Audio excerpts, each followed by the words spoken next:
Mheshimiwa wabunge na washukuru sana, asanteni sana. Mheshimiwa Naibu Spika, kabla sijasoma hotuba yangu, naomba taarifa yangu yote iingie katika Hansard. Mheshimiwa Naibu Spika, naomba kutoa hoja kwamba bunge lako tukufu baada ya kupokea na kuchambua taarifa ya kamati ya kudumu ya Bunge ya Maji na Mazingira iliyowasilishwa hapa bungeni na mwenyekiti wa kamati hiyo Mheshimiwa Jackson Gideon Kiswaga, ilikubali kupokea, kujadili na kupitisha mpango na makadirio ya mapato na matumizi ya Wizara ya Maji kwa mwaka wa fedha 2026-2027. Mheshimiwa Naibu Spika, awali ya yote nianze kwa kumshukuru Mwenyezi Mungu mwingi wa rehema na muweza wa yote kwa kutujalia afya njema na kutuwezesha kukutana hapa siku ya leo kujadili makadirio ya mapato na matumizi ya Wizara ya Maji. Namuomba Mwenyezi Mungu aendelee kutujalia hekima, utulivu na busara wakati wa kujadili hotuba ya bajeti ya wizara ninayoiongoza kwa maslahi mapana ya ustawi wa taifa letu. Mheshimiwa Naibu Spika, naomba nitumie fursa hii kumpongeza Mheshimiwa Daktari Samia Suluhu Hassan, Rais wa Jamhuri ya Muungano wa Tanzania, kwa kuaminiwa na kuchaguliwa kuiongoza Jamhuri ya Muungano wa Tanzania na kwa uongozi wake thabiti unaoendelea kuleta mageuzi makubwa katika sekta ya maji. Sisi Wizara ya Maji katika siku 100 za kwanza za Mheshimiwa Rais ofisini tumepata mafanikio makubwa sana. Kati ya mafanikio hayo, moja ni kukamilika upembuzi yakinifu ya kuyatoa maji Ziwa Victoria kuja katika jiji la Dodoma na kupitia mkoa wa Singida. Lakini pia kumpata mhandisi mshauri kwa ajili ya kuyatoa maji ya Ziwa Tanganyika kwa ajili ya mikoa ya Katavi, Rukwa mpaka Kigoma. Lakini pia tumeweza kusaini mradi mkubwa wa zaidi ya bilioni 220 kwa ajili wa mji wa Morogoro. Lakini pia tumepata malipo ya awali ya zaidi ya bilioni 4.5 kwa ajili ya kuanza mradi mkubwa wa kuhakikisha tunatoa maji Mto Momba na kupeleka katika mji wa Tunduma, Momba yenyewe, Vwawa mpaka Mloo, katika kuhakikisha wananchi hao wanapata huduma maji safi na salama. Lakini pia katika kuondokana na ubambikizaji wa bili za maji, tumekushaanza utekelezaji wa ufungaji wa prepaid meter, kwa maana mita za ruku za maji, ili kuhakikisha kwamba tunaondokana na mabambikizi ya bili za maji.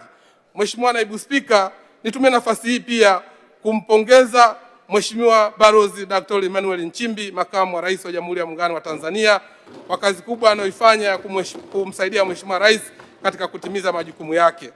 Lakini kwa namna ya kipekee vile vile nimpongeze Mheshimiwa Daktari Mwigulu Lameck Nchemba, mbunge, kwa kuteuliwa na kuthibitishwa na bunge lako tukufu kuwa Waziri Mkuu wa Jamhuri ya Muungano wa Tanzania. Sote tumeshuhudia kasi ya uchapakazi wake katika kusimamia uwajibikaji kwa watumishi wa umma ili kuhakikisha wananchi wanahudumiwa kikamilifu. Aidha, ninampongeza kwa hotuba yake nzuri aliyowasilisha hapa bungeni, ambayo imeonyesha dira na mwongozo wa utekelezaji wa shughuli za serikali katika mwaka ujao wa fedha. Mheshimiwa Naibu Spika, hakika nimpongeze sana Mheshimiwa Waziri Mkuu. Nimeshiriki katika ziara yake katika maeneo mbalimbali. Hakika kazi ambayo anaifanya inaleta tabasamu kwa wananchi mbalimbali katika maeneo, katika kuhakikisha anatatua matatizo. Nataka nimtie moyo Mheshimiwa Waziri Mkuu asome Ezra 10 mstari wa 4, nasema inuka, hii shughuli na kuhusu, na ukaitende kwa moyo mkuu. Sisi wasaidizi wako tupo pamoja na wewe Mheshimiwa Waziri Mkuu.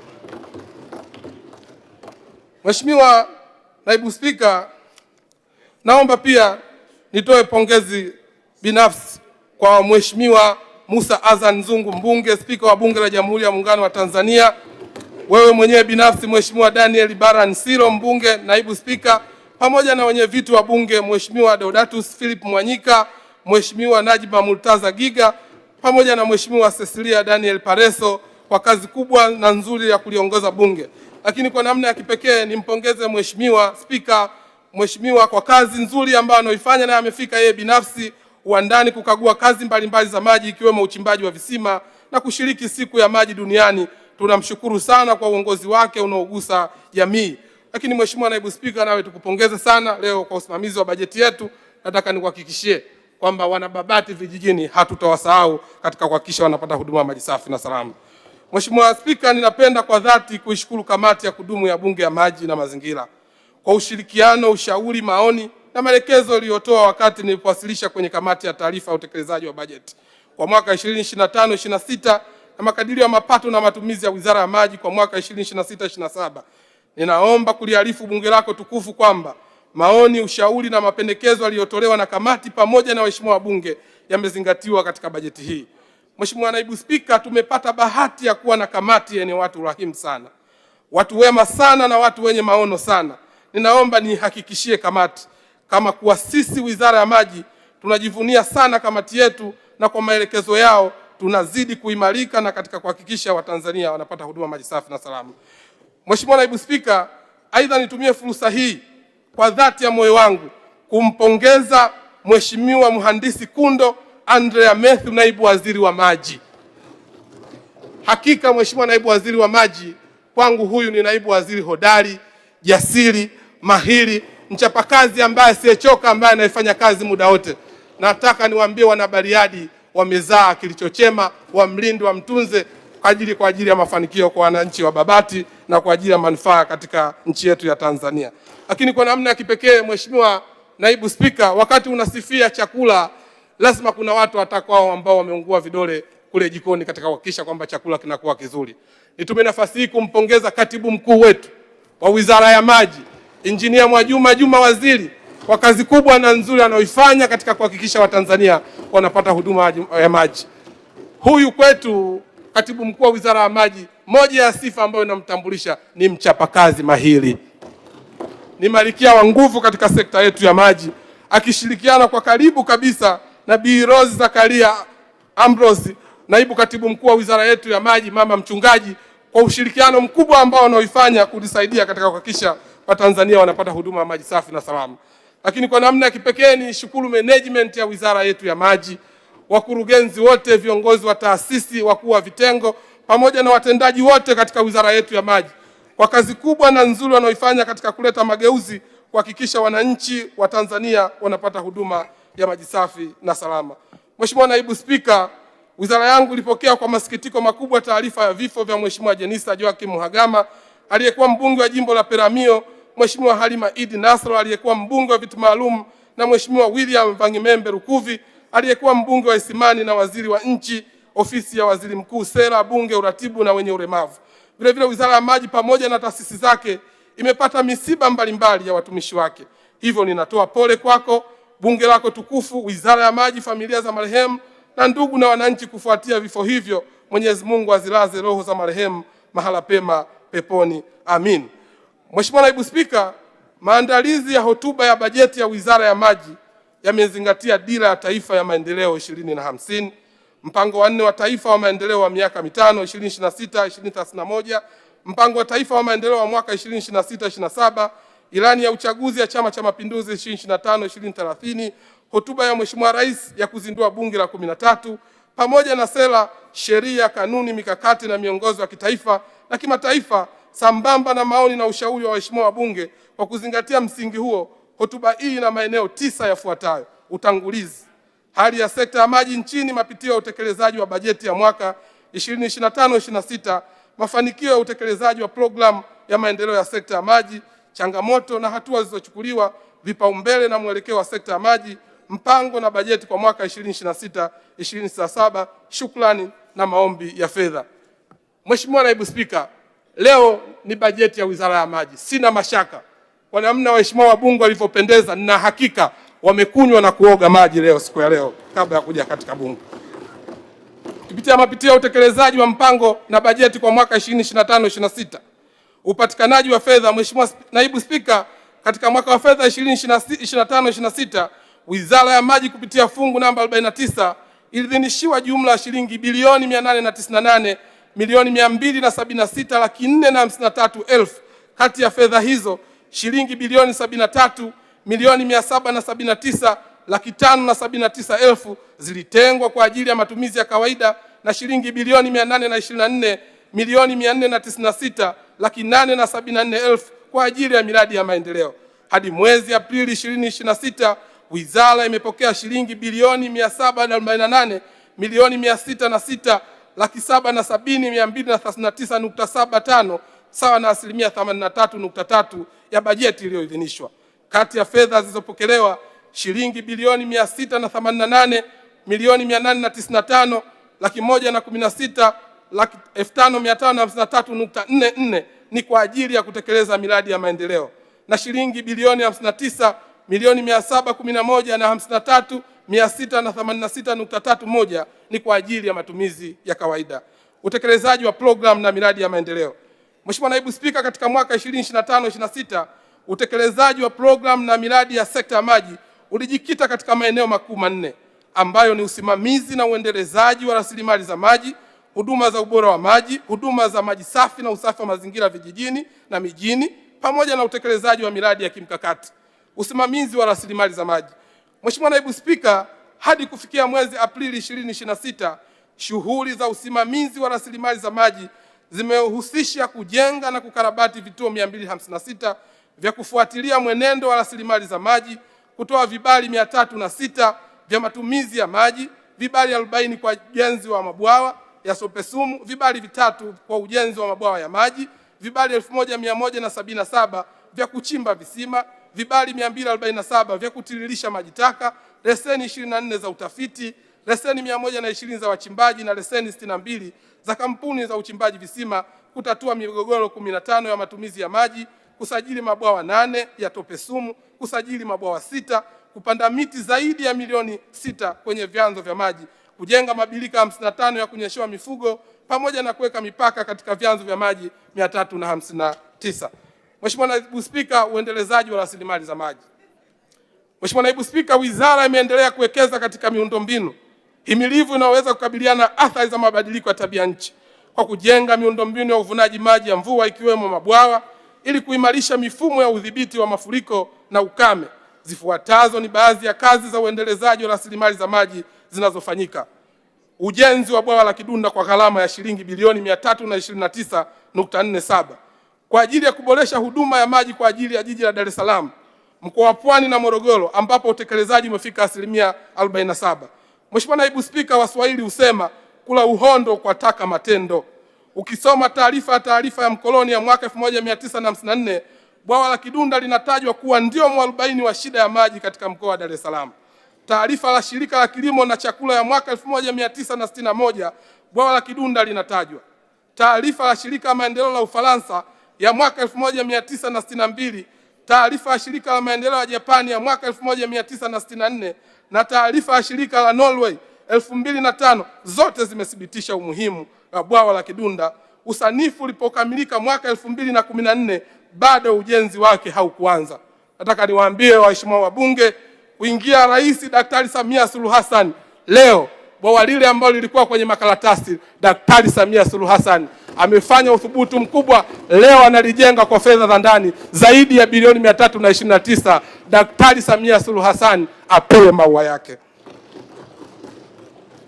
Mheshimiwa Naibu Spika, miaka 68 baadaye, Rais Daktari Samia Suluhu Hassan anajenga bwawa la Kidunda tena kwa fedha za ndani na kuwa suluhu ya maji ya Dar es Salaam, Pwani, katika majimbo 18 ya Ilala, Segerea, Ukonga, Kivule, Temeke, Mbagala, Chamanzi, Kigamboni, Ubungo, Kibamba, Kinondoni, Kawe, Mkulanga, Kibaha mjini, Kibaha vijijini, Kisalawe, Chalinze na Bagamoyo na maeneo ya mkoa wa Morogoro. Rais Daktari Samia Suluhu Hassan anatekeleza mipango hii kwa vitendo. Mheshimiwa Naibu Spika, kupatikana kwa mkandarasi wa ujenzi wa bwawa la Falkwa. Mheshimiwa Naibu Spika, bwawa hili linagharimu zaidi ya shilingi bilioni 312 kwa ajili ya kuboresha huduma ya maji katika jiji la Dodoma na wilaya za Chamwino, Bahi na Chemba. Mheshimiwa Naibu Spika, kimya kingi kina mshindo. Wazo la kujengwa kwa bwawa la Falkwa kwa ajili ya mkoa wa Dodoma ni wa mwaka 1973. Leo baada ya miaka 50, yani nusu karne, Mheshimiwa Rais Daktari Samia Suluhu Hassan anajengwa bwawa hilo. Nataka nimhakikishie dada yangu Mheshimiwa Kunti Majala amekuwa akijenga hoja kubwa sana katika bunge hili. Nataka nimwambie na kumtia moyo. Wafilipi 4:13 nasema na wawezao yote mambo yote kwa yeye anitiaye nguvu. Daktari Samia Suluhu Hassan ameweza, na baada ya bunge hili tunakwenda kusaini mradi ule kwa ajili ya ujenzi wa bwawa hili la Kidunda. Mheshimiwa Naibu Spika, kukamilisha ujenzi wa mabwawa 11 ya Kidaha Baby Hegi Hanang, Malambo na Sweet Sambu Ngorongoro, Bugarama na Mama Mashindike Maswa, Nsekwa Mlele, Kizengi Uyui, Chikopelo, Bahi, Itasu Kondoa, Sengenya na Nyumbu, Langai Simanjiro na Lipluko Monduli. Mheshimiwa Naibu Spika, hizi ni mvua za rasharasha. Mabwawa yanaendelea kujengwa ni 33 na yaliyosanifiwa ni zaidi ya 71 nchi nzima. Naomba kuungana na Chama cha Mapinduzi kusema kazi na utu, tunasonga mbele. Mheshimiwa Naibu Spika, huduma za ubora wa maji. Mheshimiwa Naibu Spika, ili kuhakikisha kuwa maji ni salama katika mwaka 2025/26, shughuli za huduma za ubora wa maji zimejumuisha uchunguzi wa vyanzo 424, uhakiki wa skimu 690 za maji vijijini na mitandao 351 ya maji mijini, kuzijengea uwezo maabara 17 za ubora wa maji na kudumisha ithibati za maabara 7 za kimataifa, kuhakiki sampuli 61 za madawa ya kusafisha na kutibu maji mijini na skimu za usambazaji maji vijijini, pamoja na kukusanya na kuchunguza sampuli 123 kutoka kwenye mifumo 84 ya kusafisha maji taka. Mheshimiwa Naibu Spika, huduma za usambazaji maji safi na usafi wa mazingira vijijini. Mheshimiwa Naibu Spika, katika kuboresha huduma ya maji vijijini, miradi 56 yenye jumla ya vituo vya kuchotea maji 928 imekamilika na inahudumia wananchi wapatao 490,600. Kukamilika kwa miradi hiyo kumeongeza upatikanaji wa huduma ya maji vijijini kutoka 83.1% mwezi Desemba 2024 hadi 85.2% mwezi Desemba 2025. Aidha, serikali inaendelea na ukamilishaji wa miradi 856 ambayo ipo katika hatua mbalimbali za utekelezaji. Baadhi ya miradi inayoendelea na utekelezaji katika kanda mbalimbali nchini ni kama ifuatavyo: kanda ya Nyanda za Juu Kusini, mradi wa Ihalimba, Ifwagi na Ikongosi Iringa unaotekelezwa kwa gharama ya shilingi bilioni 41.15 utanufaisha wananchi zaidi ya 39,491 katika vijiji 15. Kanda ya Kusini, mradi wa kutoa maji mto Nyangao kwenda wilaya za Ruangwa na Chingwea na Lindi unaotekelezwa kwa gharama ya shilingi bilioni 119.56 na utanufaisha wananchi 130,000 katika vijiji 56. Wananchi wa majimbo ya Ruangwa na Chingwea, Mtama kwa kaka yangu Nape na Lindi, jiandaeni kupokea mradi wenu.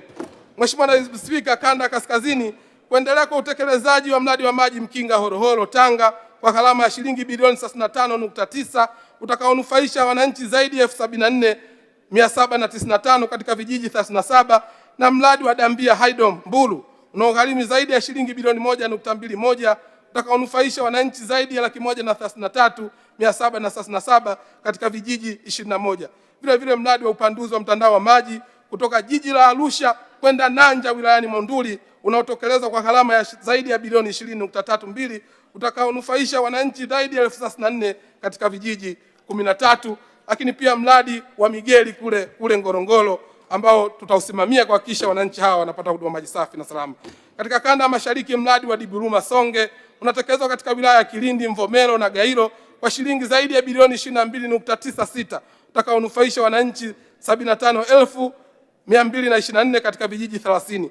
Mradi wa usambazaji maji Morong'anya katika vijiji vya Kibuko, Mkuyuni, Kalundwa, Kivumo, Madamu, Kibwaya, Kikundi, Kungwe, Lukonde, Mhamkola, Lubungo, Mikese, Masei, Ugwata, Kibwaya, Kinonko, Tandai, Ruholole, Ulueni, Changa, Mwalazi wenye thamani ya zaidi ya bilioni 23.18 na unanufaisha watu zaidi ya 52,000. Katika kanda ya Ziwa, utekelezaji wa mradi wa maji Ukiruguru Sumve na Koromije katika wilaya ya Misungwi, Kwimba na mkoani Mwanza kwa gharama ya shilingi bilioni 32.76. Lakini ipo miradi mbalimbali inayoendelea Bunda kwa dada yangu Esther Bulaya mbunge jembe la kazi, lakini kwa kaka yangu Gitele mpaka kwa Kangi Lugola huko katika kuhakikisha wananchi wa Bunda wanapata huduma maji safi na salama. Katika kanda ya Magharibi, utekelezaji wa kuyatoa maji kutoka bomba kuu la Kahama kwenda wilaya ya Ushetu kwa gharama ya shilingi bilioni 44.27 utanufaisha wananchi 234,455 katika vijiji 54.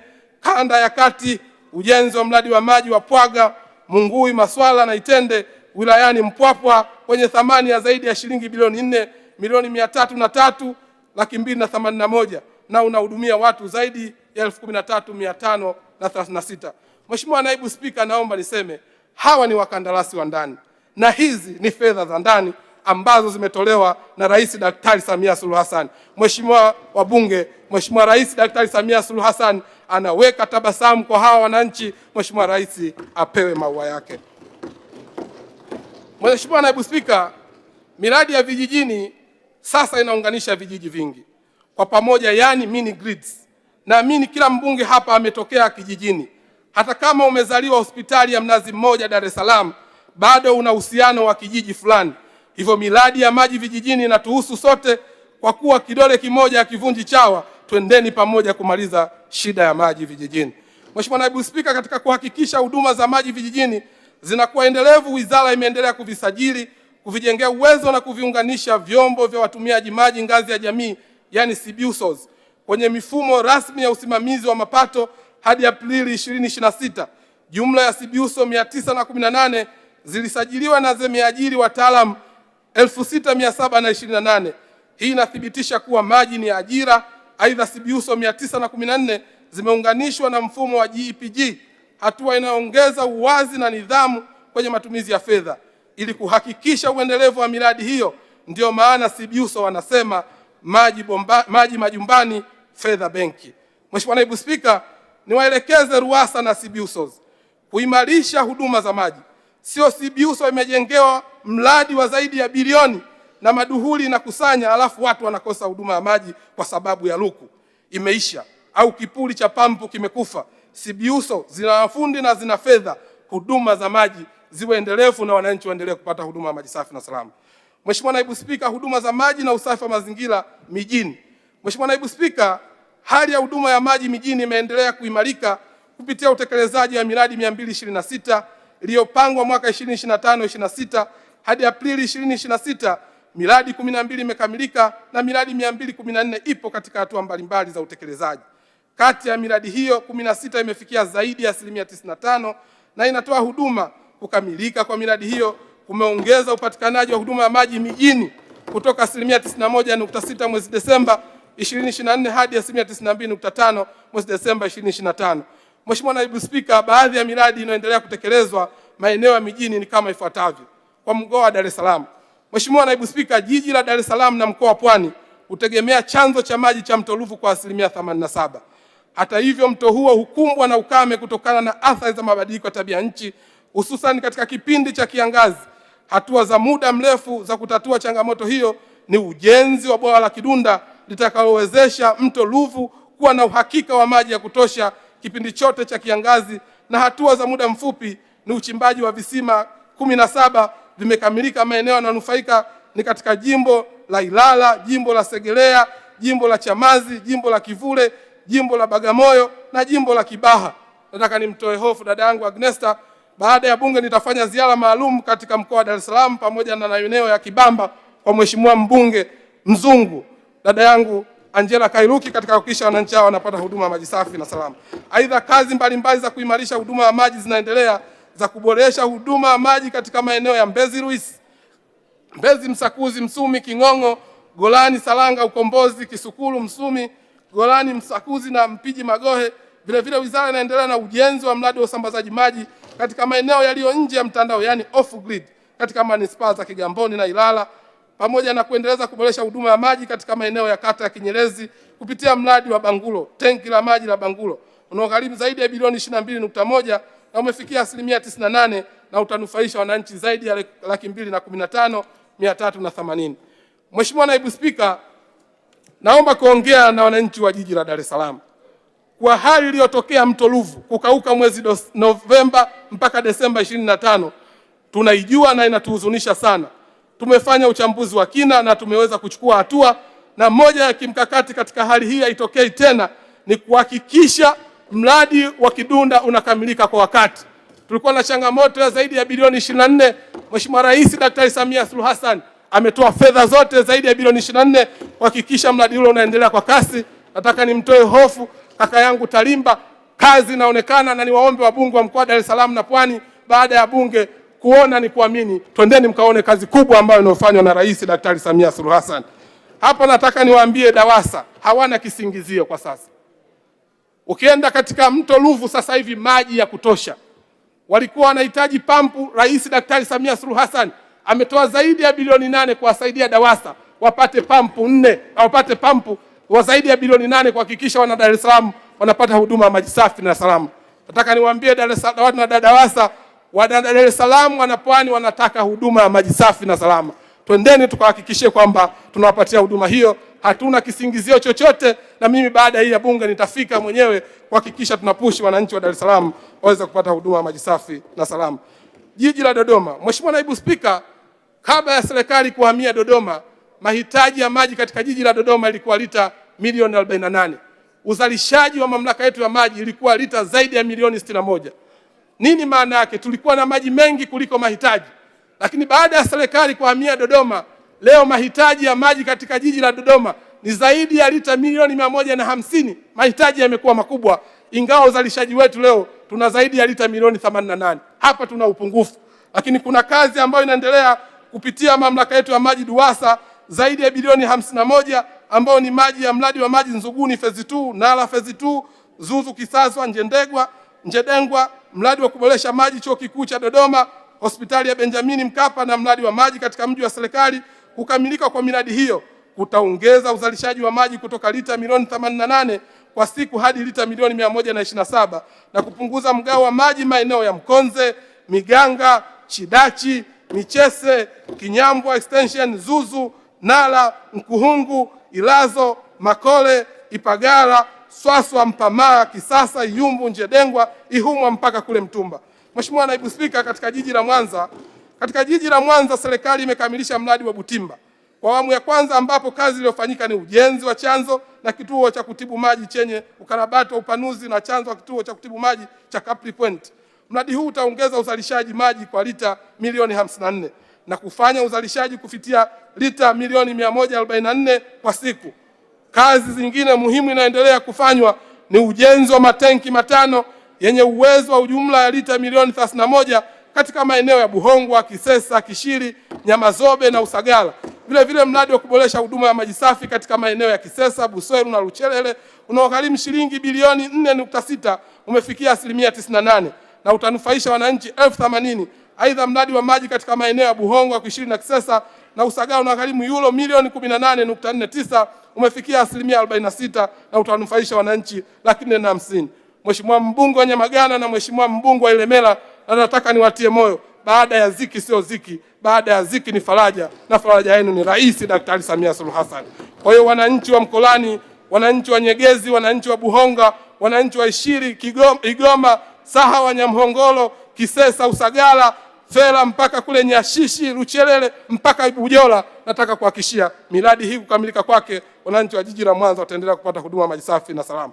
Mkoa wa Arusha, jiji la Arusha lina maji ya kutosha, ila kuna sehemu ya huduma ambayo sasa hivi tunaenda kuyafikia, ambapo serikali inapanua huduma ya maji katika maeneo ya Nyangala Mtoni juu, Ngala Mtoni chini, Murieti, Terat, Safari Site, Moshono na Kiseraini kwa gharama ya shilingi bilioni 38.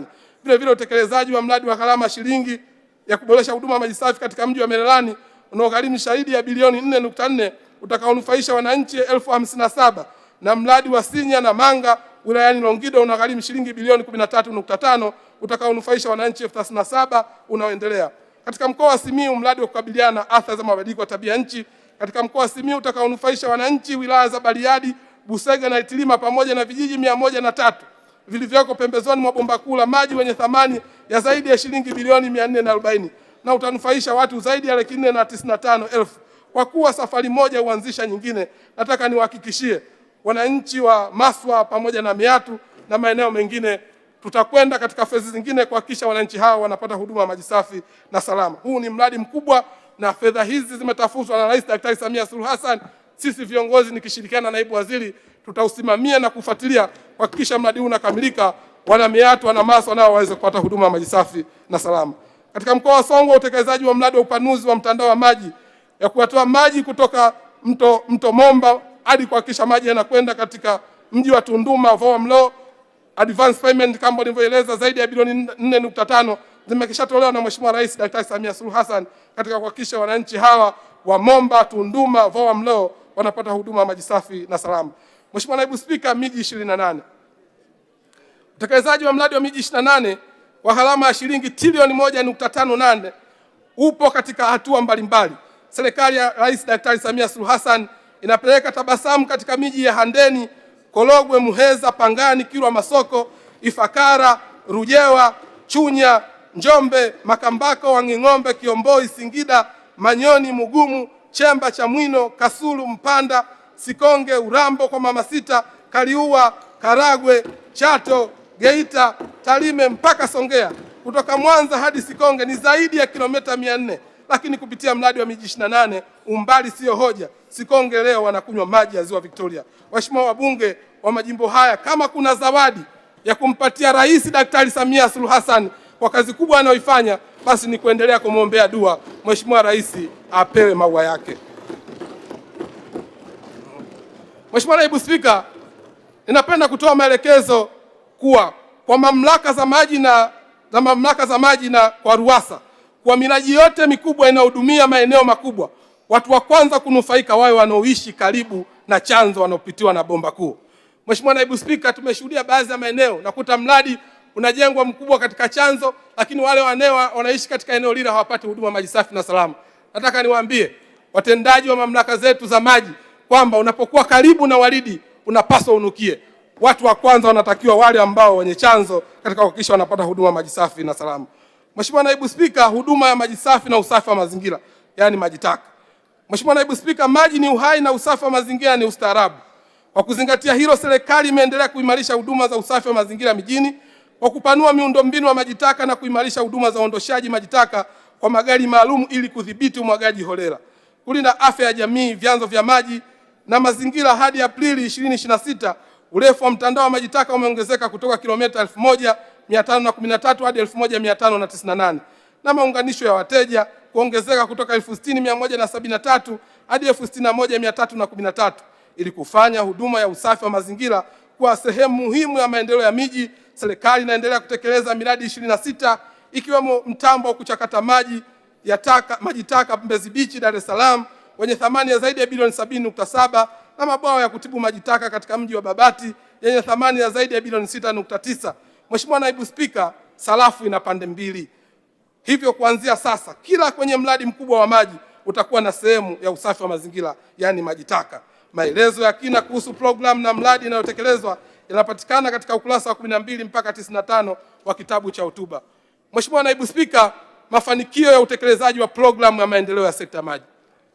Mheshimiwa Naibu Spika, hauwezi kujua unapokwenda kama haujui ulipotoka. Kwa wanaojua historia ya nchi hii ya Tanzania, tulikuwa na changamoto kubwa sana ya maji katika taifa letu. Nataka niwaambie waheshimiwa wabunge, Daktari Samia Suluhu Hassan ametutoa mbali katika kufanya mageuzi makubwa katika wizara yetu ya maji. Katika mafanikio hayo ambayo nataka nieleze katika bunge lako tukufu, moja ni kuongezeka kwa bajeti yetu ya wizara ya maji. Mheshimiwa Naibu Spika, moja ya changamoto kubwa katika wizara yetu ya maji huko nyuma ni katika utekelezaji wa miradi ya maji ni ufinyu wa bajeti, ndio ulikuwa wimbo. Miradi mingi ilishindwa kukamilika ni kwa sababu ya changamoto ya fedha. Leo miradi mingi ambayo ilijengwa miaka ya 70 leo imetekelezwa ama kukamilishwa na Rais Daktari Samia Suluhu Hassan. Mheshimiwa Naibu Spika, miaka 2006 hadi 2007 bajeti ya wizara ya maji ilikuwa bilioni 310, lakini Mheshimiwa Rais Daktari Samia Suluhu Hassan alisema na kwenda kuongeza bajeti ya wizara ya maji. Mwaka jana tulikuwa na bajeti zaidi ya bilioni 898, lakini leo naongea kwa ujasiri mkubwa, Daktari Samia Suluhu Hassan kwa uthubutu wake, leo bajeti ya wizara ya maji ni zaidi ya trilioni 1. Mama apewe maua yake. Mheshimiwa Naibu Spika, utekelezaji wa miradi ya maji unahitaji fedha. Niliwahi kusema kuna bwana mmoja kule Pangani aliandika pikipiki yake, bila nyenzo hutoboi. Daktari Samia Suluhu Hassan kwa fedha hizi zaidi ya trilioni 1 anatupa nguvu katika kuhakikisha tunakwenda kukamilisha miradi ambayo tuloianza katika kuhakikisha waheshimiwa wabunge mnapata huduma maji safi na salama. La pili, ongezeko la hali ya upatikanaji wa huduma ya maji safi na salama. Mheshimiwa Naibu Spika, WSDP imewezesha kuimarika kwa huduma ya maji kupitia utekelezaji wa miradi 3714 ya maji vijijini na kuongeza vijiji vyenye huduma ya maji kutoka 3000 mwaka 2006 hadi vijiji 10758 mwaka 2026. Kutokana na utekelezaji huo, upatikanaji wa maji vijijini umeongezeka kutoka wastani wa 50% mwaka 2006 hadi 85.2 mwezi Desemba. Na kwa upande wa mijini huduma imeongezeka kutoka 73% mwaka 2006 hadi 92.5 mwezi Desemba 2025. Haya ni mapinduzi makubwa ambayo Mheshimiwa Rais amejipambanua kama championi wa maji kimataifa na kitaifa, na anaendelea kumtoa mwana mama ndoo kichwani na ameweka tabasamu kwa wananchi. Mheshimiwa Rais apewe maua yake. Ujenzi wa miradi ya kimkakati mikubwa na kukwamua miradi chefuchefu ambayo ilikuwa zaidi ya 177. Mheshimiwa Naibu Spika, miaka ya nyuma ujenzi wa miradi ya maji ilikuwa ikijengwa, mingine haitoi huduma ya maji safi na salama. Waziri wa maji ulikuwa ukenda mradi unatoa maji wakati wao umefika, ukiondoka unaondoka na maji yako. Mheshimiwa Rais Daktari Samia Suluhu Hassan alipozungumza katika bunge hili tukufu, alitoa maelekezo mahususi katika wizara yetu ya maji. Alisema ya kwamba yeye ni mama na asilimia kubwa wanaoteseka juu ya adha ya maji ni wakina mama. Hataki kusikia, hataki kuona wamama wa nchi hii wanateseka juu ya adha ya maji, na akatoa maelekezo mahususi katika wizara yetu ya maji. Mimi waziri wa maji nikimzingua nitamzingua, lakini nikimzingua atanizingua. Mheshimiwa Naibu Spika, nataka niwaambie waheshimiwa wabunge, moja ya changamoto kubwa miradi chechefu ni mradi wa Same Mwanga. Ulikuwa mradi ambao umeshindikana. Rais Daktari Samia Suluhu Hassan ameugeuza biskuti, ameukamilisha. Leo wana Mwanga, wana Same wanapata huduma ya maji safi na salama. Lakini tumejenga miradi ya kimkakati. Leo mradi wa Mugango Kiabakari Butiama umekamilika. Tuna mradi ambao tunapeleka maji Ushetu, tuna mradi ambao tumekusha usaini hapa Morogoro zaidi ya bilioni 220, lakini tuna mradi ambao wa kuyatoa maji Loli ya Tarime ambao unatekelezwa na Mheshimiwa Rais Daktari Samia Suluhu Hassan. Hii ni miradi ya kimkakati ambayo inajengwa kwa ajili ya kutatua tatizo la maji. Hapa naomba niseme kwamba kulikuwa na Mheshimiwa mwenyekiti wa CCM katika mkoa wa Njombe, Japipo, aliwahi kusema serikali ya Mama Samia inatekelezaji miradi mikubwa ya mabii, mwisho wa kunukuu. Mama Samia apewe maua yake. Kuimarika kwa uwezo wa kitaasisi. Mheshimiwa Naibu Spika, serikali kupitia WSDP imejenga msingi imara wa taasisi za sekta ya maji kwa kutunga sheria na kufanya mapitio ya sera. Vile vile WSDP imeziimarisha bodi za maji za mabonde 9, mamlaka ya maji safi na usafi wa mazingira 86, maabara za maji 17, pamoja na chuo cha maji kwa kujenga ofisi, kununua vitendea kazi yakiwemo magari ya uchimbaji visima, mitambo ya kuchimba visima, mitambo ya kujenga mabwawa na vifaa vya maabara za maji. Mheshimiwa Naibu Spika, kuanzishwa wakala wa maji na usafi wa mazingira vijijini. Mheshimiwa Naibu Spika, mageuzi makubwa katika historia ya sekta ya maji ni kuanzishwa kwa wakala wa maji na usafi wa mazingira vijijini. Katika kipindi cha miaka 7 tu tangu kuanzishwa kwa RUWASA imejenga zaidi ya miradi 3714. Kweli RUWASA ni maji bombani. RUWASA sasa ina vyombo vya watoa huduma ya maji safi ngazi ya jamii, yani CBUSOS, venye wataalamu. Kupitia RUWASA Rais Samia amefanya maboresho, amefanya mageuzi na mapinduzi ya huduma ya maji vijijini. Rais Samia apewe maua yake kwa tabasamu alilopeleka vijijini. Mheshimiwa Naibu Spika, kwa kuanzishwa kwa mfuko wa taifa wa maji. Mheshimiwa Naibu Spika, kupitia WSDP serikali yaanzisha mfuko wa taifa wa maji kwa ajili ya kuongeza upatikanaji wa fedha za utekelezaji wa miradi ya maji. Tangu kuanzishwa kwa mfuko wa maji, uwezo wa sekta ya kugharamia miradi ya maji hususan katika maeneo ya vijijini umeongezeka sana. Katika kipindi cha miaka 10 ya mfuko wa maji, zaidi ya shilingi trilioni 1.5 zimewekezwa kwenye miradi ya maji vijijini na mijini, pamoja na uhifadhi na uendelezaji wa rasilimali za maji. Wakati RUWASA ni striker anayecheka na nyavu kama Clatous Chama wa Simba, mfuko wa taifa wa maji ni kiungo mchezeshaji kama Profesa Makome wa Yanga. Mheshimiwa Naibu Spika, kuongezeka kwa uwezo wa wakandarasi wa ndani. Mheshimiwa Naibu Spika, WSDP imeongeza ushiriki na wakandarasi wa ndani katika kutekeleza miradi ya maji. Kupitia WSDP wakandarasi wa ndani wamepata fursa ya kushiriki kwenye miradi mbalimbali, kujengewa uwezo, kupata uzoefu wa kiufundi, kuongeza mitaji, kuimarisha ujuzi na usimamizi wa miradi na kushiriki katika utekelezaji wa miradi mikubwa yenye fedha nyingi. Kwa mfano, miradi ya P4R ya zaidi ya bilioni 300 imetekelezwa na wakandarasi wa ndani. Miradi ya fedha nyingi kama vile Mkinga Horohoro wenye shilingi zaidi ya bilioni 35, Ruangwa na Chingwea na Lindi wenye zaidi ya shilingi bilioni 119 inatekelezwa na wakandarasi wa ndani. Napenda kutoa taarifa kwa Rais Daktari Samia Suluhu Hassan ametupatia fedha kwa ajili ya malipo za madeni ya wakandarasi, hivyo madeni ya wakandarasi yanalipika. Mheshimiwa Naibu Spika, kuongezeka kwa vyanzo mbadala wa fedha. Mheshimiwa Naibu Spika, WSDP imeongeza wigo wa kupata fedha nje ya mfuko mkuu wa serikali na hivyo kupunguza utegemezi wa bajeti ya serikali. Kupitia WSDP sekta imejenga uwezo wa kufikia fedha za washirika wa maendeleo, taasisi za fedha na fedha za mabadiliko ya tabia nchi na fedha za sekta binafsi. Katika mwaka 2025-26 wizara imenufaika na fedha za mfuko wa mabadiliko ya tabia nchi kwa kupata dola za Marekani milioni 257 kwa ajili ya kutekeleza miradi 15 ikiwemo mradi wa bonde la Usangu na mradi wa uhimilivu wa mabadiliko ya tabia nchi katika mto Mkondoa. Aidha, mamlaka za maji za Tanga, Uwasa, Mbeya, Shinyanga, Bukoba na Arusha zimepata msaada wa takriban shilingi bilioni 7 kutoka serikali ya Ujerumani kupitia mpango wa IFF-OBA kwa ajili ya miradi ya maji na usafi wa mazingira. Kupitia WSDP, sekta ya maji imekuwa ya kwanza Tanzania, Afrika Mashariki na ukanda wa SADC kuanzisha hati fungani ya miundombinu ya maji na kuisajili katika masoko ya hisa ya Dar es Salaam na Luxembourg. Katika kuongoza mfano, Mheshimiwa Daktari Samia Suluhu Hassan, Rais wa Jamhuri ya Muungano wa Tanzania, mwenyewe alinunua hisa za hati fungani ya Tanga Uwasa.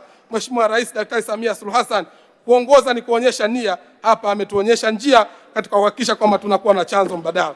Mheshimiwa Naibu Spika, kutokana na mafanikio hayo, Mheshimiwa Rais amepokea tuzo mbalimbali za maji kama ifuatazo. Mheshimiwa Naibu Spika, tuzo ya kinara wa masuala ya maji na usafi wa mazingira Afrika, yani the Pan African Water Sanitation and Hygiene Champion Award, iliyotolewa na shirika la Water Aid la Uingereza. Tuzo ya pili, Mheshimiwa Rais aliipokea ya kimataifa ya wabunifu wa mabadiliko katika sekta ya maji 2025, yani Presidential Global Water Change Maker Award, iliyotolewa na taasisi ya maji duniani, yani Global Water Partnership, kwa kushirikiana na Umoja wa Afrika. Eneo la tatu, Tanzania imeongoza katika utekelezaji wa programu ya P4R inayofadhiliwa na World Bank zaidi ya miaka 2 mfululizo, na tumeweza kupata dola za Marekani zaidi ya milioni 200 za awamu ya pili. Kweli Mheshimiwa Rais ni game changer, ni championi wa maji. Tanzania inajua, Afrika inajua, na sasa anamtua mama wa Afrika ndo kichwani. Ng'ara Samia ng'ara. Mheshimiwa Naibu Spika, mafanikio yaliyopatikana kwa ufupi yanathibitisha WSDP imekuwa nyenzo ya mageuzi na mapinduzi. Maelezo ya kina kuhusu mafanikio ya utekelezaji wa WSDP yanapatikana katika ukurasa wa 96 hadi 105 wa kitabu cha hotuba yangu. Mwelekeo wa sekta ya maji 2026-27. Mheshimiwa Naibu Spika, uelekeo wa sekta ya maji. Mheshimiwa Naibu Spika, kwa miaka mingi kazi iliyofanyika katika wizara yetu ya maji ilihusu maji ya kunywa. Ninapenda kulitaarifu bunge lako tukufu kwa sasa wizara ya maji inasimama katika misingi mitatu kama ifuatavyo. La kwanza, usalama wa taifa wa maji, usalama wa taifa katika maji. Tunahitaji kuwa na taifa lenye uhakika wa maji kama dira 2050 inavyoelekeza, kwa ifikapo mwaka 2050 tuwe na taifa lenye uhakika na usalama wa maji kwa ajili ya maendeleo ya kijamii na kiuchumi na uhifadhi wa ekolojia. Ninapenda kusema usalama wa maji ni usalama wa chakula. Usalama wa nishati ni maendeleo ya viwanda. Hivyo usalama wa maji ni usalama wa taifa. Ukitaka maji ya uhakika, lazima tulinde na kutunza rasilimali za maji. Mheshimiwa Rais ametufundisha kuhusu somo la maji na usalama wa taifa wa maji aliposema, na nukuu, no blue no green, no green no nation, mwisho wa kunukuu. Mheshimiwa, maji kwa ajili ya uchumi. Maji ni kichocheo na kiungo cha shughuli za kiuchumi wa taifa. Mwelekeo wetu ni kuwa na uhakika wa upatikanaji wa maji kwa ajili ya kuendesha uchumi wa taifa. Maji yana mchango mkubwa sana katika kufikia uchumi wa zaidi ya dola trilioni 1 mwaka 2050. Na hapa nataka niseme, Mheshimiwa Naibu Spika, wizara yetu, moja ya malengo makubwa katika uelekeo wetu ni kuhakikisha kwamba tunaibadili wizara ya maji kutoka katika wizara ya maji ya kunywa iwe wizara ya kuchochea uchumi katika taifa letu. Mheshimiwa Naibu Spika, misingi wa tatu ni uendelevu wa huduma wakati wa kazi ya kujenga miradi ya maji inaendelea. Suala la uendelevu wa miradi ili kuwa na huduma bora na endelevu ya maji inazingatiwa. Vipaumbele vya wizara yetu ya maji katika mwaka 2026-2027. Mheshimiwa Naibu Spika, vipaumbele yetu katika wizara yetu ya maji vipo 7. Moja ya kipaumbele chetu cha kwanza katika wizara yetu ya maji ni kukamilisha miradi yote ambayo tumekwisha ianza, kuliko kuwa na miradi mipya ambayo hii bado hatujaikamilisha. Mheshimiwa Naibu Spika, wizara itakamilisha miradi ya maji vijijini 992, miradi ya maji mijini 196, pamoja na miradi ya usafi mazingira 26. Kukamilisha miradi hiyo kutaongeza kasi ya upatikanaji wa huduma ya maji vijijini na mijini. Kwa kuwa kazi hiyo ni kazi kubwa, ninaomba waheshimiwa wabunge na waheshimiwa madiwani na wakandarasi tukutane saiti kikazi zaidi katika kuhakikisha Watanzania wanapata huduma maji safi na salama. Kipaumbele chetu cha pili ni kuandaa mpango kabambe wa taifa wa maji, yani National Water Master Plan, utakaotoa mwongozo wa muda mrefu wa usimamizi, uendelezaji wa matumizi na uwekezaji katika rasilimali za maji nchini. Mpango huu utawezesha sekta kuwa na msingi mmoja wa kupanga miradi mikubwa kwa ajili ya matumizi mbalimbali, kuainisha mahitaji ya maji na wananchi na sekta za kiuchumi, pamoja na kuimarisha usalama wa maji. Mheshimiwa Naibu Spika, kipaumbele chetu cha tatu ni uandaaji wa gridi ya taifa ya maji. Mheshimiwa Naibu Spika, kama unavyozingatia kwamba sasa hivi nchi yetu inakwenda katika dira 2050. Nchi yetu ya Tanzania si maskini wa vyanzo vya maji. Mheshimiwa Naibu Spika, nchi yetu Mwenyezi Mungu ameijalia nchi yetu kuwa na vyanzo vikubwa. Leo tuna ziwa Victoria, maziwa ambayo ni la pili kwa ukubwa duniani. Tuna ziwa Tanganyika ambalo lina 16% ya maji yote duniani, pamoja na ziwa Nyasa, lakini tuna mito mikubwa, tuna mto Ruvuma, tuna mto Pangani, tuna mto Malagarasi, tuna mito mingi katika nchi yetu ya Tanzania. Mheshimiwa Rais Daktari Samia Suluhu Hassan ameielekeza Wizara ya Maji, vyanzo vyetu hivi vikuu vyote vitumike kwa ajili ya kutatua matatizo ya maji na wananchi wa Tanzania waweze kupata huduma maji safi na salama. Na hapa nataka niseme Mheshimiwa Naibu Spika kwamba sio kwamba tunaenda kuianza gridi ya taifa ya maji. Gridi ya taifa ya maji tumekushaianza.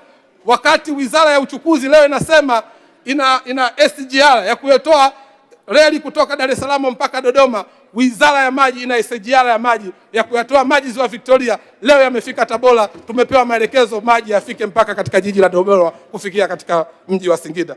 Kwa hiyo kazi tunaiweza. Ni mkakati wetu sasa kuhakikisha maji ya Ruvuma yanafika katika mji wa Mtwara. Ni mkakati wetu kupitia maelekezo ya Mheshimiwa Rais, maji ya Mto Rufiji yanafika Dar es Salaam, yanafika mpaka Lindi. Ni mkakati katika kuhakikisha mradi wa Same Mwanga, maji ambayo tumeyakamilisha, maji yanafika Korogwe, maji yale ya Korogwe yanaungana na mradi huo miji 28, yanatoka Korogwe, yanaenda Handeni, yanaenda Muheza, yanakwenda Pangani mpaka Chalinze kwa kaka yangu Ridhiwani Kikwete, yaungane na maji ya Dawasa ili wana Dar es Salaam waendelee kupata huduma maji safi na salama. Leo tuna mradi wa Mto Kiwira pale Mbeya, maji yale yafike katika jiji la Mbeya, yafike katika maeneo ya ungane mpaka na Njombe katika mradi wa miji 28 ambao tunatekeleza. Tuna mradi wa Momba ambao unapokwenda mpaka Tunduma mpaka Songwe. Hii ndio miradi ya mfano ya kimkakati ambao tunatekeleza. Lakini katika mkoa wa Simiyu zaidi ya bilioni 440 mradi ambao unatekeleza katika kuhakikisha tunatoa maji ya ziwa Victoria ili wilaya zote katika mkoa wa Simiyu waweze kupata huduma ya maji safi na salama, na huo ndio uelekeo wa wizara yetu katika gridi ya taifa. Mheshimiwa Naibu Spika, kupeleka huduma ya maji katika vijiji 1575. Mheshimiwa Naibu Spika, nimeeleza mafanikio ya upatikanaji wa maji kwamba sasa hivi tupo 85%. Mheshimiwa Naibu Spika, pamoja na kazi kubwa ambayo imefanywa na wizara yetu ya maji, maeneo ambayo hayana huduma ya maji hawawezi kukuelewa. Maeneo ya Momba ambayo hayana huduma ya maji hawawezi kukuelewa. Maeneo ya Chato vijijini ambayo hawana huduma ya maji hawawezi kukuelewa. Mheshimiwa Rais Daktari Samia Suluhu Hassan ameelekeza Wizara ya Maji kufanya tathmini ya upatikanaji wa maji wa kina. Mheshimiwa Naibu Spika, katika tathmini ambayo tumefanya, nchi yetu ya Tanzania ina vijiji 12,333. Kupitia wakala wa maji vijijini RUWASA tumeshafika vijiji 10,758, tumebakisha vijiji 1,575. Mheshimiwa Rais Daktari Samia Suluhu Hassan anatambua kurudi kwa waheshimiwa wabunge katika majimbo yao ni kuhakikisha vijiji 1,575 vinapata huduma ya maji safi na salama. Nataka niwahakikishie waheshimiwa wabunge, mimi Juma Aweso kupitia timu nzima ya Wizara ya Maji hatutakuwa kikwazo. Vijiji vyote 1,575 vilivyobakia mpaka 2030 vitapata huduma ya maji safi na salama katika kuhakikisha wananchi wanapata huduma ya maji safi na salama. Mheshimiwa Naibu Spika, hapa naomba nitoe maelekezo maalum kwa Katibu Mkuu wa Wizara yetu ya Maji. Tunatambua Mheshimiwa Rais Daktari Samia Suluhu Hassan ameapa kumtoa mwanamama ndoo kichwani. Na tunatambua kabisa tumebakisha vijiji 1,575 tu. Tuna magari ambayo amenunua kwa ajili ya uchimbaji visima, tuna magari kwa ajili ya uchimbaji wa mabwawa, maeneo ambayo ukichimba upate huduma ya maji safi na salama. Maelekezo ambayo nayatoa kwa Katibu Mkuu wa Wizara ya Maji, apitie bei za uchimbaji wa visima, bei za uchimbaji wa magari ya visima ipungue, ili waheshimiwa wabunge kupitia mifuko ya jimbo tushirikiane pamoja ili katika kuhakikisha kwamba tunamaliza matatizo ya maji, ili tuweze kuweka historia kwamba katika bunge hili la Jamhuri ya Muungano wa Tanzania, bunge la 13, kupitia bunge hawa tunakwenda kumaliza tatizo la maji. Mheshimiwa Naibu Spika, vipaumbele vingine vinavyopatikana katika taarifa yangu kama ilivyopangwa. Mheshimiwa Naibu Spika, moja ya maeneo mengine katika vipaumbele vyetu ni huduma ya maji katika vituo vya afya. Mheshimiwa Naibu Spika, wizara itaendelea kuboresha huduma ya maji safi na usafi wa mazingira katika vituo vya afya na shule, kushirikiana na wizara za kisekta, elimu, afya pamoja na ofisi ya Rais TAMISEMI miongoni mwa wadau mbalimbali. Kipaumbele hiki kinalenga kutekeleza maelekezo ya serikali ya kuhakikisha huduma za jamii zinakuwa na maji ya uhakika kwa ajili ya kulinda afya, usafi na utu na mazingira salama na kujifunza na kutolea huduma. Tutaimarisha uratibu na ushirikiano katika kuhakikisha maeneo ambapo kuna mradi wa maji, vituo vya afya na zahanati viweze kupata huduma ya maji safi na salama pamoja na mashule kama maelekezo ya Mheshimiwa Waziri Mkuu. Mikakati ya kufikia vipaumbele katika mwelekeo wa sekta ya maji. Mheshimiwa Naibu Spika, katika kuhakikisha vipaumbele vyetu tunavifikia, moja ya kimkakati wetu ni kuimarisha rasilimali watu. Tunahitaji kuwa na watendaji wanaosema inawezekana. Tunahitaji kuwa na watendaji ambao wataleta matokeo. Kwa hiyo sisi kama Wizara ya Maji tuna jukumu la kuhakikisha kwamba tunawajengea uwezo katika kuhakikisha watendaji wetu wanafanya kazi hiyo. Jambo la pili ni kuimarisha upatikanaji wa vyanzo vya fedha mbadala, ushirikishaji wa sekta binafsi, kuimarisha mfuko wa taifa wa maji, kuimarisha matumizi ya mifumo ya tehama pamoja na mifumo. Mheshimiwa Naibu Spika, Wizara ya Maji lazima tukubali kubadilika. Tunataka teknolojia zindumike kwa ajili ya mageuzi katika wizara yetu ya maji. Mheshimiwa Naibu Spika, kwa dunia ya sasa leo kusikia mwananchi anabamikiziwa bili za maji, hizo zilipendwa. Kwa dunia ya sasa leo tunaona maji yanapotea, mwananchi hana maji, hizo zilipendwa. Tunatumia teknolojia kwa kushirikiana na sekta binafsi katika kuhakikisha tunafunga prepaid ili wananchi waondokane na mabambikizo ya bili ambayo hayana ulazima. Mheshimiwa, kuimarisha ushirikiano wa kisekta. Mheshimiwa Rais ametuelekeza sisi wizara kufanya kazi kwa mashirikiano. Hatuhitaji kila sekta kujenga bwawa lake. Badala tujenge mabwawa kwa ajili ya matumizi mbalimbali. Kwa ushirikiano wa kisekta tutaendeleza uvunaji wa maji ya mvua kwenye mapaa pamoja na mabwawa kwa kushirikiana na wenzetu wote, Wizara ya Uvuvi, Wizara ya Kilimo na Umwagiliaji, ili kuhakikisha kwamba tunakaa na mipango ya pamoja. Mpango na bajeti kwa mwaka 26-27. Mheshimiwa Naibu Spika, maji hayana mbadala. Maji si kama wali, ukikosa wali unaweza ukala ugali. Mheshimiwa Naibu Spika, waheshimiwa wabunge kurudi majimboni mwao wanahitaji maji. Nataka niwahakikishie waheshimiwa wabunge, kwenye mikoa yenu 26, wilaya 139, halmashauri 184, majimbo ya uchaguzi 274, tarafa 570, kata 3990, mitaa 4318, vijiji 12233 na vitongoji 63779. Tutahakikisha kula zenu tunazilinda Wizara ya Maji. Hivyo fanyeni kazi nyingine, maji tuachieni sisi. Championi wa maji Tanzania na Afrika, injinia namba 1 Daktari Samia Suluhu Hassan ataweka tabasamu katika nyuso za wananchi katika majimbo yenu. Maelezo ya kina kuhusu mpango wa bajeti katika mwaka 2026 yanapatikana katika ukurasa wa 114 mpaka 20 wa kitabu cha hotuba yangu. Shukrani. Mheshimiwa Naibu Spika, asiyeshukuru watu hata Mungu hawezi kumshukuru. Kwa dhati ya moyo nikushukuru wewe binafsi, nimshukuru Mheshimiwa Spika, lakini pamoja na kamati yetu bingwa kabisa ambao maoni na ushauri nayotupa katika wizara yetu ya maji.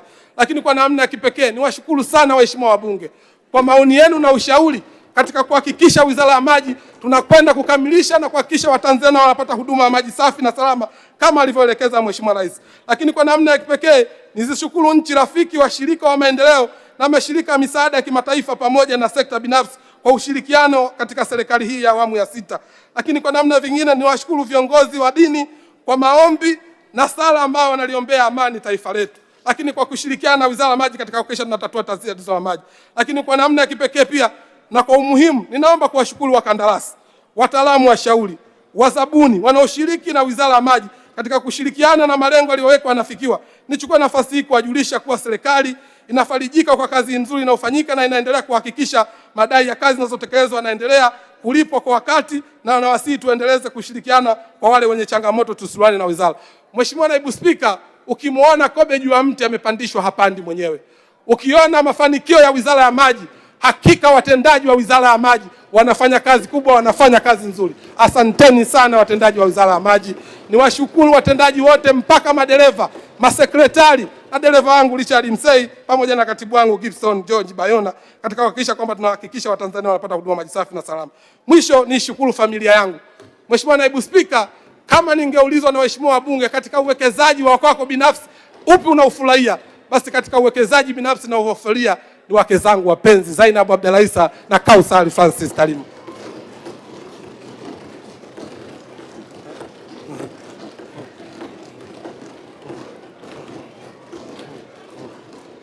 Mheshimiwa Naibu Spika, katika mambo ya kiuchumi ambayo ninayapenda ni kilimo na ufugaji. Niliwahi kulima kilimo cha nyanya, sikuwahi kupata hata nyanya za mchuzi. Niliwahi kulima migomba, miaka miwili nimepata mikungu miwili, lakini kuwaoa hawa wanawake nimepata mafanikio makubwa, hasa utulivu wa amani katika kufanya kazi kwangu.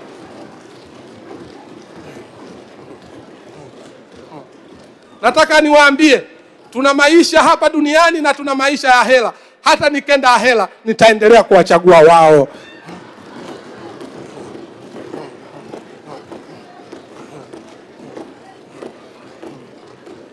Mheshimiwa Naibu Spika, Imamu Shafii aliwahi kusema mpenzi bora ni yule aliyemtii kwa mume wake. Hawa ni watii kwangu na ndio maana naweza kufanya majukumu yangu.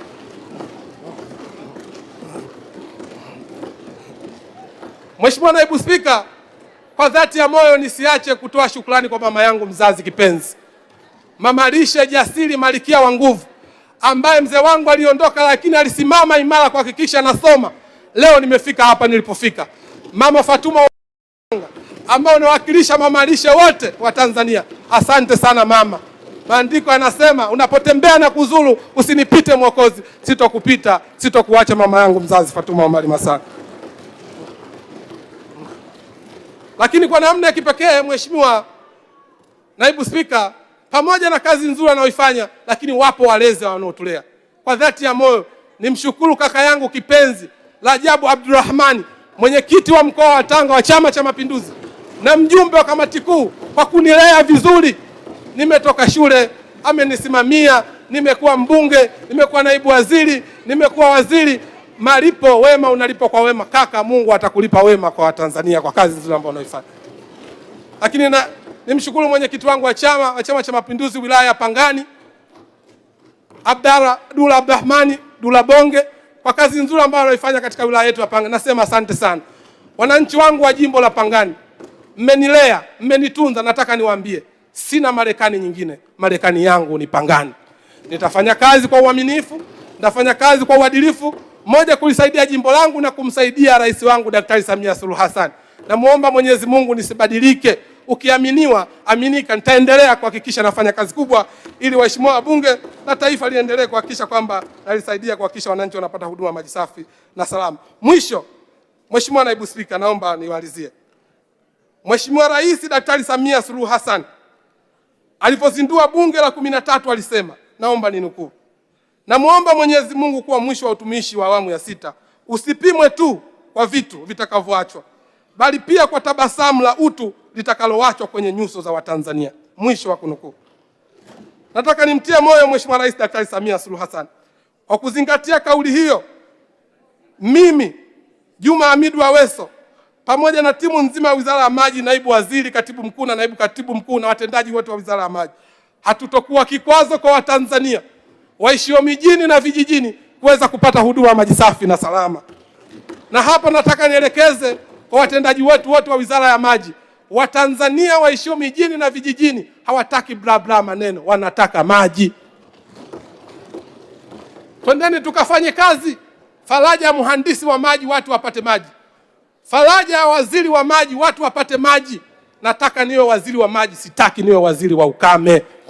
Kwa hiyo watendaji wa Wizara ya Maji, twendeni tukafanye kazi. Na hapa ninatoa maelekezo mahususi. Maji si huduma, maji pia ni baraka. Maelekezo ambayo ninatoa katika wizara yetu ya maji ni marufuku kumbambikizia mwananchi bili za maji. Mwananchi anapotaka kuunganishiwa maji zisizidi siku 7, mwananchi huyu lazima apewe huduma ya maji safi. Vishoka tuseme basi. Lakini kwa namna ya kipekee leo tunaona kabisa kuna watu wamekatiwa maji kisa hawajalipa faini. Leo DAWASA haipati au mamlaka haipati na mwananchi hapati. Nikiwa kama waziri wa maji, naomba nitoe maelekezo kwa mamlaka zote za maji. Wananchi wote ambao wamekatiwa maji kwa sababu ya faini, wakurugenzi wa mamlaka za maji, warudishieni wananchi maji. Ekeni utaratibu, walipe kidogo kidogo kwa zile fedha ambazo maalum wanazodaiwa. Mheshimiwa Naibu Spika, maombi ya fedha kwa mwaka 2026/27. Mheshimiwa Naibu Spika, baada ya maelezo hayo, ninaomba sasa kutoa hoja kwamba bunge lako tukufu liidhinishe jumla ya shilingi trilioni 1 bilioni 120 milioni 194,614,000 kwa ajili ya matumizi ya Wizara ya Maji kwa mwaka 2026/27, ambapo shilingi bilioni 80 milioni 652,044,000 ni kwa matumizi ya kawaida, na shilingi trilioni 1 na bilioni 39 milioni 542,570 ni za maendeleo. Mheshimiwa Naibu Spika, kati ya fedha za matumizi ya kawaida shilingi bilioni 16 milioni 273,244,000 ni kwa ajili ya kugharamia matumizi mengineyo yani OC, na shilingi bilioni 64 milioni 378,800,000 ni kwa ajili ya kulipa mishahara ya watumishi na wizara, RUWASA, mfuko wa taifa wa maji na chuo cha maji. Kwa upande wa fedha za maendeleo shilingi bilioni 401 milioni 203,708,946 ni fedha za ndani, na shilingi bilioni 638 milioni 338,862,000 ni fedha za nje. Mheshimiwa Naibu Spika, ninaomba tena kutoa shukrani zangu za dhati kwako na kwa waheshimiwa wabunge kwa kunisikiliza. Hotuba hii pia inapatikana katika tovuti ya wizara www.maji.go.tz. Mheshimiwa Naibu Spika, naomba kutoa hoja. Asante sana Mheshimiwa Waziri wetu wa Maji, hoja imetolewa na imeungwa mkono. Tunakushukuru sana.